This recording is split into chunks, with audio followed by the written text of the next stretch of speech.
I found a new Leap Motion game, and I hadn't played it before, and I downloaded the app for Telekinetic. It was really easy to play. There weren't any visual clues to let me know how I was doing or how much power I had or how I was going to win, but the rest of it was very straightforward and easy to do and a lot of fun. I chose it because it said that the game earned 5 out of 5 stars, was for an audience 12 or above. It said it was a first-person action game. It had threatening robots that were out to get you and had multiple waves of enemies. You had to utilize your powers of telekinesis. It said it was intuitive. It said it had first-person controls, grab gestures to throw objects. I chose this app because it had 5 stars out of 5 and was rated for an audience 12 or above. The description was that it's a first-person action game with threatening robots that are out to get you. And you survive multiple waves of enemies by utilizing your powers of telekinesis. It said it was intuitive. It said it was simple to use first-person controls, grab gesture to pick up and throw objects, and end-game power-up.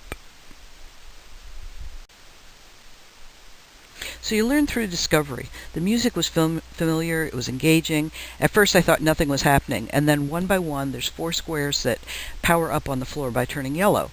Next, a box labeled Grab Me shows up, and a hint tells you to grab the box to pick it up. So once you grab the box, a hint tells you to open your hand and throw. Well, I waited for a while and nothing was happening, so finally I decided, let me release and see what happens. And then another box appeared, and one by one there was a countdown of boxes, and I would grab them and throw them, 3, 2, and 1. And I think this is a way for the player to get used to the manipulative skills that you needed for the game.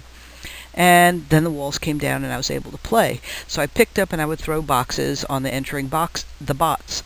And eventually my boxes also had yellow boxes and blue boxes, or brown boxes and blue boxes. And I think the blue was able to destroy a specific type of bot, but I wasn't really sure. And then finally, you could take the blue boxes and you could, pull them from behind to hit the bots. And the boxes can hit off the walls, or so it seemed, and then hit the bots. Music changed at some point, but I wasn't sure if that had any special meaning. Every new strength or weapon that I had a hint. For instance, pick up flame. And eventually, it turned black and white. And I was playing in the black and white layer, and the flame seemed to be kind of a smoky smoke.